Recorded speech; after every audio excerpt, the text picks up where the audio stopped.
Sophia Martinez pulled her worn coat tighter as the Chicago wind cut through her like ice. The snowstorm had grounded all flights, leaving her stranded in a city where she knew no one. Her pitch meeting with Sterling Industries had ended with polite smiles and empty promises. Her marketing agency back in Los Angeles desperately needed this client to survive another month. The lobby of the Grand Millennium Hotel offered temporary warmth from the blizzard outside. Sophia knew she couldn't afford even their cheapest room, but the heated space was worth pretending she belonged there for a few minutes. "Miss, can I help you?"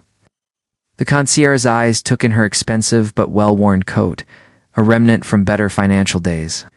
"Just waiting for the storm to ease," she admitted, dignity intact despite the embarrassment burning her cheeks.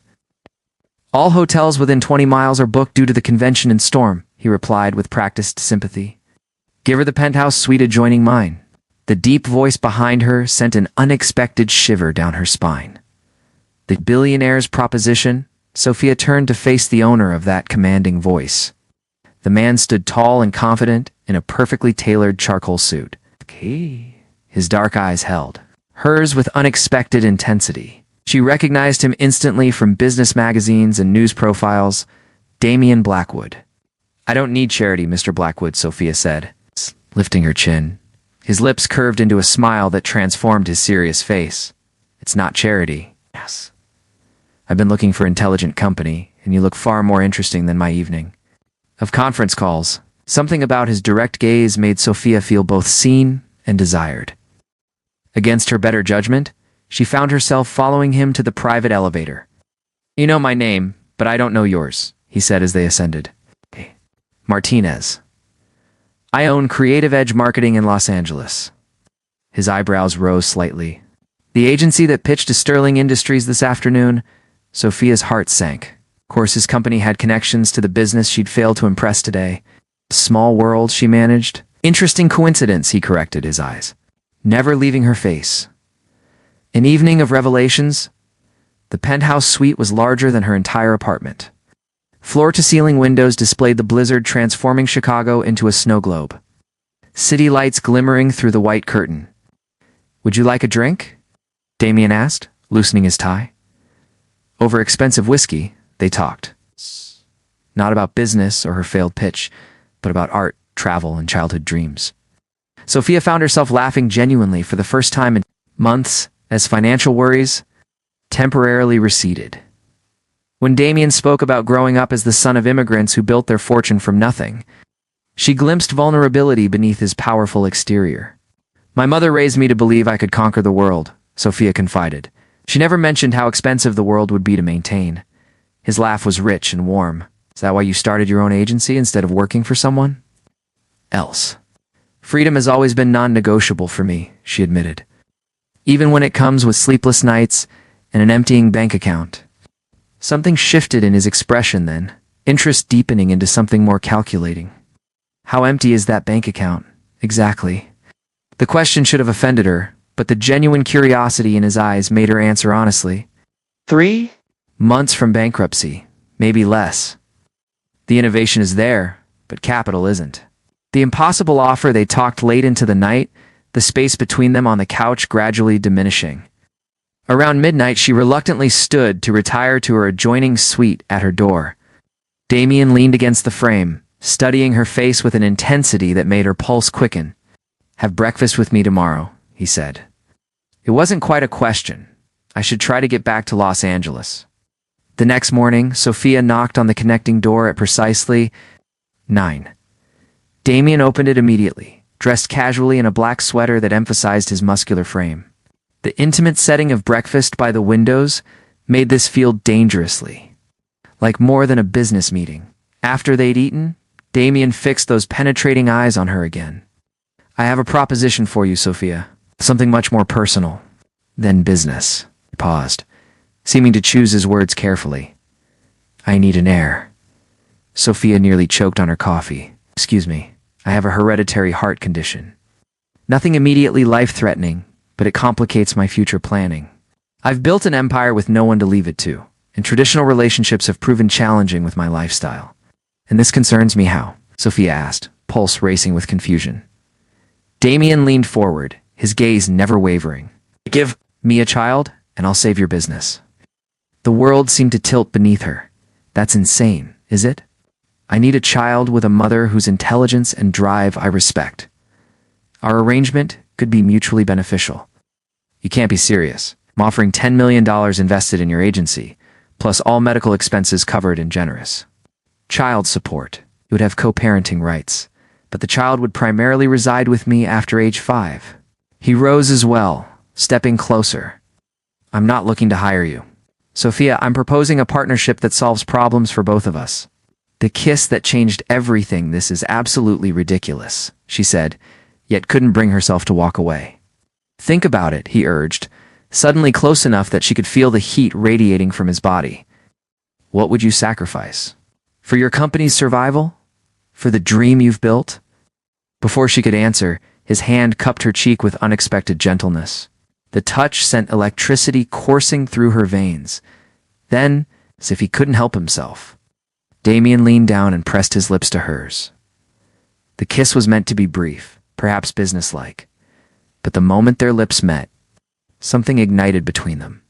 His mouth was warm, and when his arms circled her waist to pull her closer, Sophia found herself responding with an intensity that shocked her. The kiss deepened, his tongue teasing until she opened for him with a soft gasp. When they finally broke apart, both breathing heavily, Damien looked as stunned as she felt. "Consider my offer," he whispered, his breath warm against her still tingling lips. "I'll be in Los Angeles next week, and expect your answer then." Back to reality as Sophia gathered her belongings to leave, the ghost of his kiss still burning on her mouth. She knew with terrifying certainty that her life had irrevocably changed in the space of a single snowstorm. What frightened her most wasn't his outrageous proposal, it was how desperately she wanted to accept it. The flight back to Los Angeles passed in a blur. Her small but stylish office in Beverly Hills felt cramped after the luxury of Damien's penthouse. This was her creation, her dream built from nothing but ambition and innovative ideas. Jessica Chen, her best friend and business partner, found her staring at financial reports that evening. "How'd the Chicago meeting go?" Jessica asked, settling into the chair across from Sophia's desk. "Complicated," Sophia replied, not knowing how to explain what had happened. Another rejection letter arrived the next day. Sophia stared at the spreadsheet. On her computer, the numbers blurring as she calculated how long before they would have to close the doors permanently. 3 weeks, perhaps 4. Not the 3 months she'd confidently told Damien. Her phone chimed with a text from an unknown number. "Lunch tomorrow. I'm in town earlier than expected. Car will collect you at noon." The decision point. Sophia's fingers hovered over the screen. She should refuse, should delete the message, and forget him. Instead, she typed, "When and where?" His response came instantly. "La Bernardine, 12:30. The Bentley arrived precisely at noon the next day. Sophia had spent an embarrassing amount of time choosing her outfit, settling on a form-fitting emerald dress that complemented her olive skin. She told herself it was armor, not enticement. La Bernardine's maitre d' led her to a private dining room where Damien waited alone, tall and imposing in a navy suit that made his dark eyes appear even more striking. "You look beautiful," he said simply, pulling out her chair. "This isn't a date," she reminded him, ignoring the flutter in her stomach. His smile held wicked promise. "Of course not. Not just a business discussion." Yet the meal felt remarkably like a date. Damien ordered for them both, somehow selecting exactly what she would have chosen herself.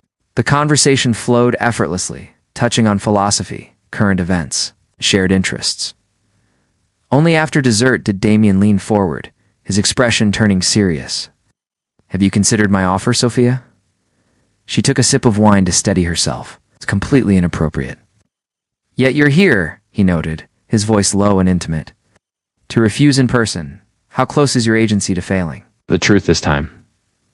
The question stung with its accuracy. 2 weeks, maybe less. Since I lost Peterson Media yesterday, he nodded. "Unsurprised, I made some inquiries. Your work is exceptional, but undercapitalized, a common death knell for creative agencies. I research all my potential partnerships." His choice of the last word carried implications that heated her blood. "Shall we discuss this somewhere more private?" An hour later, Sophia found herself in Damien's Los Angeles penthouse overlooking The Pacific. Floor-to-ceiling windows displayed the ocean bathed in afternoon sunlight, but she barely noticed the spectacular view. All her attention was captured by the document. Damien slid across the glass coffee table. A contract. "I find clarity beneficial in all relationships," he replied to her raised eyebrow. Sophia scanned the document, her business mind engaging despite her ethical qualms. The terms were extraordinarily generous. Her company would not only survive, but thrive with this investment. Through artificial insemination, she read aloud. "Yes, no sexual obligation," he clarified, though the heat in his eyes suggested he wouldn't be averse to alternatives. "Why me?" she asked suddenly. "Have any woman? Someone from your social circle? Someone without the complications of a struggling business?" Damien moved to sit beside her on the sofa, close enough that his thigh pressed against hers. "I need someone brilliant, driven, and healthy. Someone who understands ambition but values integrity. Someone beautiful enough that I find myself thinking about her when I should be focused on billion-dollar acquisitions." His honesty stole her breath. "I don't expect an answer today," he continued, his hand covering hers on the contract. "Take it home. Review it with your lawyer." His palm was warm against her skin, the contact sending ripples of awareness through her body. "However," he continued, his voice dropping to a register that seemed to vibrate through her, "I would like to know if there's potential for chemistry between us." For thoroughness, Sophia's heart pounded against her ribs. "I thought artificial insemination made that irrelevant. Perhaps we could explore alternatives." She should stand up. She should leave with the contract and her dignity intact. Instead, Sophia heard herself ask, "How would you determine compatibility?" Damien's smile was slow and dangerous before he leaned in, his breath warm against her ear. "I'd start here," he whispered, pressing his lips to the sensitive spot just below her earlobe. The gentle contact sent shockwaves racing along her nerve endings. Before she could protest or encourage him further, Damien pulled back, leaving her, breathless and wanting more. "Consider carefully, Sophia," he murmured, his eyes holding hers with naked intensity. "Some opportunities come only once in a lifetime." As the elevator descended to the lobby, Sophia pressed her palm to her chest, her skin still burning where his lips had been. The contract in her purse felt heavier than its physical weight, laden with implications and possibilities that terrified and thrilled her equally. She had decisions to make about her business, her body, and the impossible-to-ignore electricity. Damien Blackwood ignited with just a glance. Yet even as she stepped into the Los Angeles afternoon, Sophia knew her decision had been made the moment his lips claimed hers in that Chicago hotel room. Some forces were simply impossible to resist. 3 days after signing the contract, Sophia sat in Dr. Alina Vasquez's office, staring at the ultrasound screen that would change everything. The fertility specialist had insisted on comprehensive testing before they proceeded with artificial insemination. "Congratulations," Dr. Vasquez said with a warm smile. "You're already pregnant." The world seemed to stop spinning. "That's impossible. We haven't done the procedure yet." The doctor's knowing look made Sophia's cheeks burn. "Sometimes nature has its own timeline. Based on these results, I'd say conception occurred about 2 weeks ago." Chicago, the night she'd stayed in Damien's penthouse. The night they'd shared more than just conversation. "I need to call someone," Sophia whispered, her hands trembling as she reached for her phone. Damien answered on the first ring. "Sophia, is everything all right? We need to talk. Now." An hour later, he arrived at the medical building, his usual composure cracked with concern.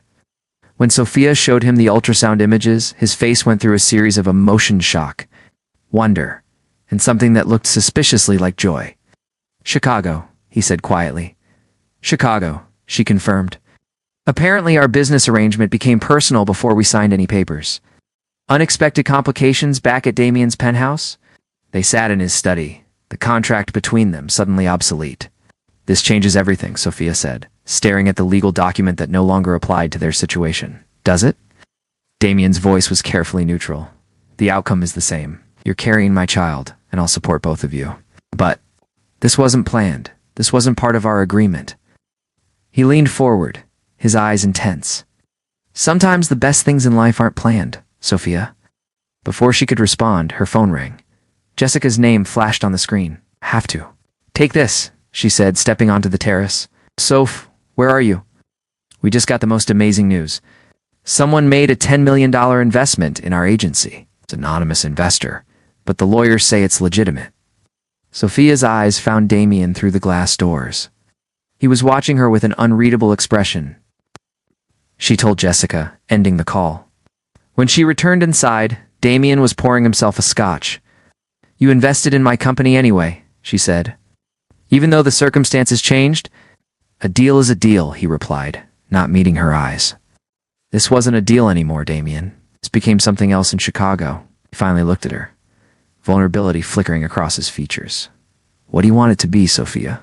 The return of the past before she could answer. The elevator chimed.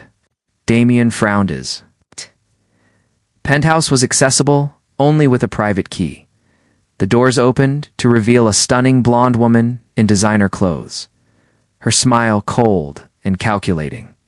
Hello, darling, she said to Damien, completely ignoring Sophia. Hope you don't mind? I still have my key? Damien's face had gone stone cold. Victoria, what are you doing here? Victoria Sterling Sophia recognized her now from society pages. Damien's ex-fiancée, the one who'd ended their engagement years ago. I heard through the grapevine that you're playing house with someone new. Victoria's eyes finally landed on Sophia, taking in her casual clothes and obvious pregnancy with disdain. While quaint, how quaint. You need to leave, Damien said, his voice dangerously. Quiet? Oh, I don't think so. You see, I've been thinking about us, about the mistake I made. Victoria moved closer to Damien, her hand trailing along his arm. I was young and foolish. I'm ready now, darling. Ready to be the wife you deserve. Sophia felt sick, and not from pregnancy hormones. She could see the history between them, the familiarity in Victoria's touch. I'll go, Sophia said quietly, gathering her purse. Wait, Damien called, but she was already at the elevator. A mother's wisdom, Carmen Martinez, took one look at her daughter's face and pulled her into a fierce hug. Mia, what happened? In her childhood bedroom in East Los Angeles, surrounded by photos and memories of simpler times, Sophia told her mother everything. The contract, the pregnancy, Victoria's dramatic return. This man, Carmen said thoughtfully, does he love you? Thought he did. But seeing him with Victoria, they have history, Mama. Real history. I'm just the woman carrying his child. Carmen shook her head. You're more than that, and you know it. The question is, do you love him? Sophia's tears came then, the ones she'd been holding back since leaving the penthouse. I love him so much it terrifies me. Then fight for him, Mia. Don't let some fancy woman take what's yours. Revelations in the rain. 3 days passed without contact from Damien. Sophia threw herself into work, using the new investment to expand the agency and take on bigger clients. She was reviewing marketing campaigns when Jessica burst into her office. You need to see this, Jessica said, shoving a tablet toward her. The gossip blog headline read, Tech billionaire Damien Blackwood spotted with ex-fiancée Victoria Sterling. Wedding bells again? The photos showed Damien and Victoria leaving an expensive restaurant together. Victoria's hand was on his arm, and they looked intimate, familiar. Sophia's heart shattered, but she forced herself to remain composed. Well, that answers that. Soph, I'm fine. I need to focus on the Patterson account presentation. But she wasn't fine. That evening, alone in her apartment, Sophia finally allowed herself to cry. She'd been naive to think a man like Damien could truly choose her over someone from his own world. The doorbell rang at 9 o'clock. Sophia almost didn't answer, but something made her look through the peephole. Damien stood there, soaked from the rain, looking more disheveled than she'd ever seen him. I know you probably don't want to see me, he said when she opened the door, but I need to explain. You don't owe me any explanations. We both know what this was, do we? He stepped closer, water dripping from his dark hair, because I thought it was falling in love. I thought it was finding the person I wanted to spend my life with. The dinner with Victoria, Damien continued, was to make things crystal clear to her, to tell her there's someone else now, someone who matters more than any past we had. Sophia's heart began to hope again, but she forced herself to stay strong. And what did she say? She offered me everything I thought I wanted years ago. Status, connections, a wife who understands my world. His eyes never left Sophia's face. But I realized something that night. I don't want a wife who understands my world. I want a wife who makes me want to build a better world. He reached out, his fingers gently touching her cheek. I want you, Sophia. Not because you're carrying my child, but because you've shown me what love actually feels like. Damien, I fired the lawyers who drew up that contract. I want to start over, do this right. Court you properly, earn your trust. Prove that what we have is real. The rain continued to fall outside, but inside Sophia's small apartment, everything felt warm and bright. Stay tonight, she whispered. Stay and hold me. Building something real, the next few weeks transformed their relationship. Damien courted Sophia like a man truly in love, bringing her flowers, taking her to small intimate restaurants, spending hours talking about their hopes and dreams. He attended every doctor's appointment, his face lighting up each time they heard the baby's heartbeat. When they learned they were having a girl, Damien cried actual tears of joy that made Sophia fall even deeper in love with him. I want to buy you a house, he said one evening, as they walked along the beach near his Malibu property. I have an apartment. I want to buy us a house. Together, somewhere we can raise our daughter. The word us sent warmth flooding through her. That sounds perfect. But their happiness was interrupted by disturbing news. Robert Blackwood, Damien's younger brother, arrived unexpectedly at the penthouse one evening, his face grim. We need to talk, he told Damien. It's about your heart condition. Sophia felt ice in her veins. What heart condition? Damien's face had gone pale. Robert, not now. The episodes are getting worse, aren't they?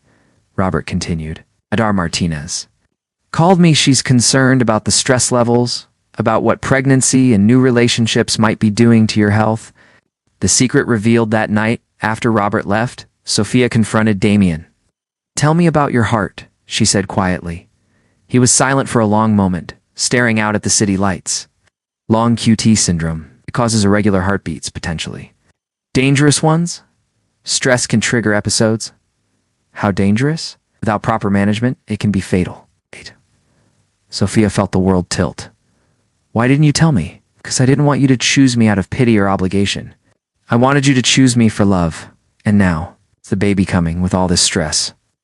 Damien turned to face her, his expression fierce. Now I have more reason than ever to take care of myself. I want to be here for you, for our daughter. I want to grow old with you, Sophia. He pulled her into his arms, holding her tight. I'm managing it. New medications, lifestyle changes.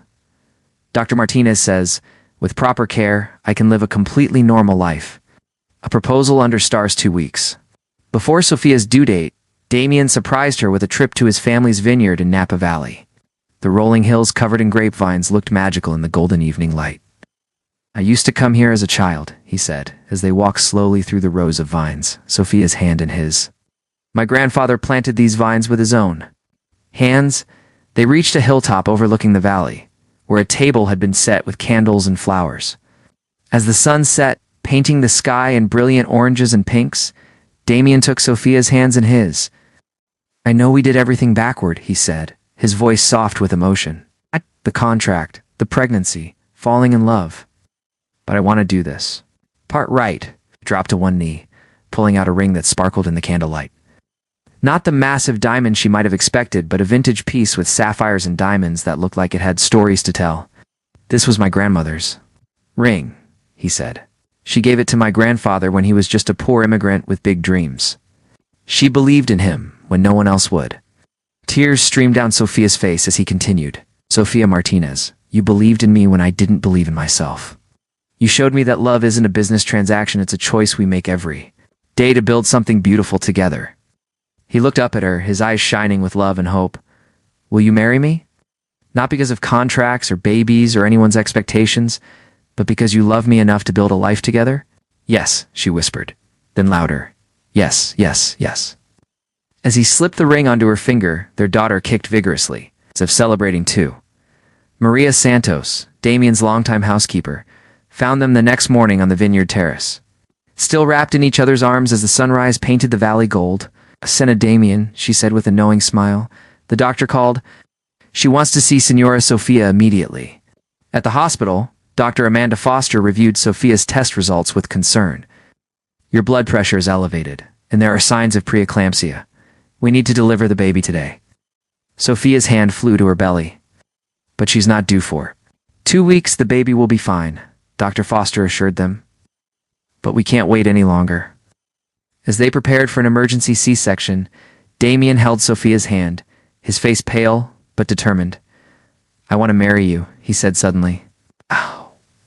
Before she's born. Damien, we can't get married in a hospital. Watch me, he said, already reaching for his phone. A wedding in the ICU 2 hours later.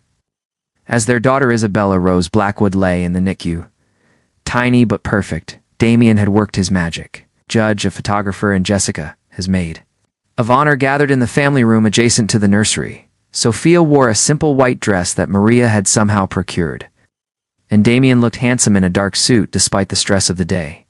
Dearly beloved, the judge began, but Damien interrupted. Your Honor, if I may, he said, taking Sophia's hands. Sophia, 6 months ago, I thought I knew what I wanted from life. Success, legacy, control over every outcome. Voice broke slightly as he continued. Then you walked into my world like a force of nature, challenging everything I believed about love, about family, about what really matters. Sophia was crying now, happy tears mixed with exhaustion and overwhelming love. I promise to love you. Not as a business partner or the mother of my child, but as my equal, my best friend, my heart. Damien continued. I promise to support your dreams, to stand by your side in whatever comes, and to never, ever try to control or diminish the incredible woman you are. Through her tears, Sophia spoke her own vows. Damien, you taught me that love doesn't follow contracts or timelines. You showed me that sometimes the most beautiful things come from the most unexpected places. She squeezed his hands. I promise to love you through heart conditions and business deals, through sleepless nights, with babies and whatever challenges life brings us. I promise to build a partnership with you based on respect, trust, and the kind of love that makes everything else possible. When the judge pronounced them husband and wife, their kiss was interrupted by a nurse. Mr. and Mrs. Blackwood, your daughter is asking for you. The threat from the past. 3 days later, as they prepared to take Isabella home, Lucas Hartwell appeared in Sophia's hospital room. Damien's business rival was tall, silver-haired, and radiated the kind of cold ambition she recognized from their early contract negotiations. Congratulations on the baby, Lucas said, though his smile didn't reach his eyes. And the marriage. How romantic. What do you want, Hartwell? Damien's voice was ice. I want Blackwood Technologies. And I think your new wife deserves to know exactly what kind of man she married. Lucas produced a tablet showing financial documents. Did you know your husband has been liquidating assets to cover his mounting medical bills? That his heart condition is far worse than he's admitted. Sophia felt the blood drain from her face as she looked at the papers. Damien. His company is hemorrhaging money, Lucas continued smoothly. The investment in your agency? That was the last of his liquid capital. Mrs. Blackwood. And when he dies, which his doctors give him 2 years at most, he'll be left with nothing but debt.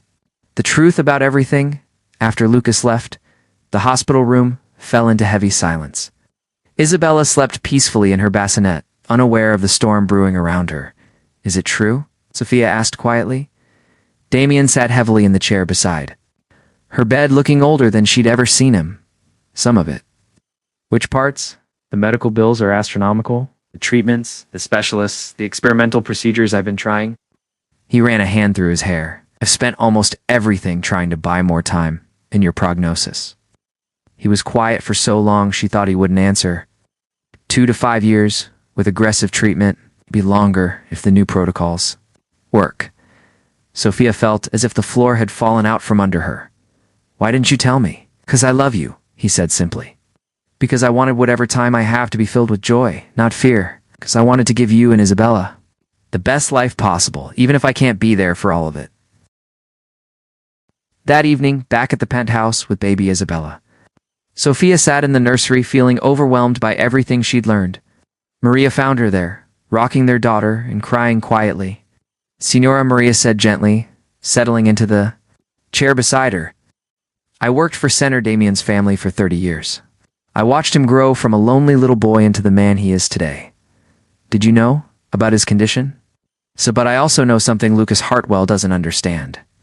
Maria's weathered hands touched Isabella's tiny fingers. Love isn't about how much time you have. It's about what you do with the time you're given. What if he dies, Maria? What if I'm left alone with Isabella? Then you'll raise her to know how much her papa loved her. You'll teach her that true love means choosing someone not despite their flaws and limitations, but because of how they make you feel alive. Maria stood, placing a gentle hand on Sophia's shoulder. But I don't think you need to worry about that. Sinar Damien has something to live for now. That's powerful medicine. The ultimate choice. The next morning, Sophia found Damien in his study. Surrounded by financial documents and legal papers, I'm selling the company to Lucas, he said without looking up. He's offered enough to clear the debts and set up trust funds for you and Isabella. And if you don't want to sell, and I fight him in court for years, spending money I don't have on lawyers while my health deteriorates. Sophia studied his face, seeing the defeat there. What do you want to do? I want to spend whatever time I have left with my wife and daughter. I want to teach Isabella to ride horses at the vineyard and show her the stars from the telescope I'm having installed. On the roof, his voice broke slightly. I want to make love to you without worrying about business calls or board meetings. I want to live, Sophia, not just survive. The power of partnership, then, we fight, Sophia said firmly.